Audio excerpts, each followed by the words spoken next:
Hello, I'm Casey Jones with Skil Southwest, and today I'd like to talk about the new BG56 and 86 blowers compared to the old style blowers such as the BG55 blower. What really sets these two machines apart is the way they start.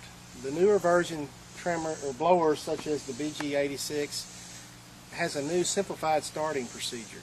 In the past, such as this BG55, when one would go to start it for a cold start, you would turn your choke on, hit the primer bulb, turn the switch on, and then put your throttle lock on. Now you're ready for a cold start. And then once you go to starting it, you'll crank it 2 or 3 times, it'll hit and die. We call that a burp or a false start. And then you turn your choke off, you crank it, and then it would start up, and then you'd bump your throttle, and now you'd be ready for the run position. On the newer blower, on the BG86 for example, when you go to start it up, it's already on the on position, so you don't have to worry about turning it on. And all you do is hit the primer bulb until you see fuel come up here, and you turn it on full choke. Now it's ready for a cold start. When you go to start it, you'll crank it till it hits, and when it hits, it continues to run, unlike the older blower. And then all you do is hit your throttle trigger, and now it's in the run position. Now I'm going to show you full starting procedures on both of these units, starting with the BG55. Now before starting or running any machine, it's always best practice to put all your safety apparel on before starting. So what I'm going to do, I'm going to put this BG55 on the ground. I'm going to cold start it. You always put the machine on the ground. Firmly press it onto the ground so you have a good stable, and always pull your left hand. So for a cold start, I'm going to turn the switch on, primer bulb, choke it, and then throttle lock. The machine hit just then, so I'm going to turn it off choke.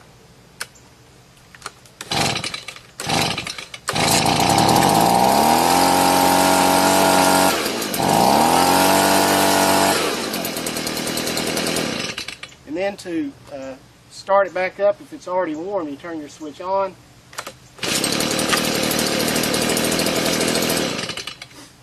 Now for the BG86, when you start it in the cold position, all you do is put the choke on, primer bulb, pull the rope, and this has the easy to start, so when you pull it up gently. You don't have to jerk it.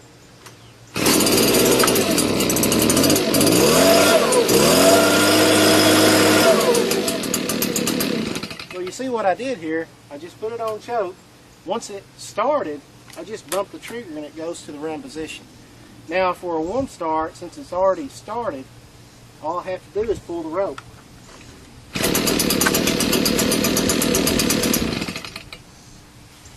Also, just as the BG86 blower and the 56 blower, some of the newer trimmers, such as the FS56, the FS70, and KM56 RCE, they also have a new simplified starting procedure, just like the new blowers. So when you go to start these, all you do is hit the primer bulb back here in the back, and put the choke on, and it's ready to start. Now I'm going to show you actually how to start this machine. Always wear your protective apparel before starting or running any Skil equipment.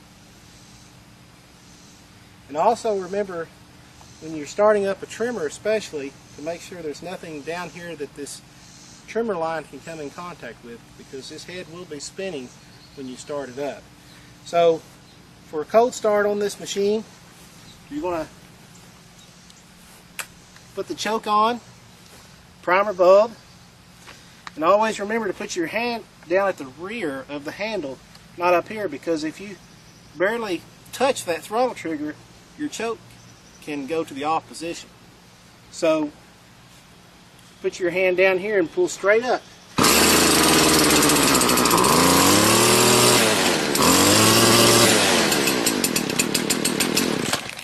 Okay, you can see what I did here.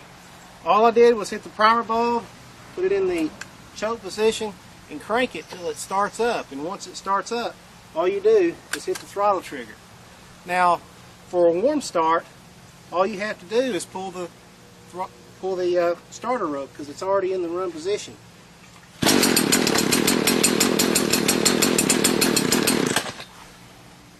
Now, we here at Stihl Southwest feel this is a great feature. Not only does it make it easier to start, it simplifies the starting procedure, but it could possibly eliminate a lot of flooding problems that we've had in the past with some of the previous models.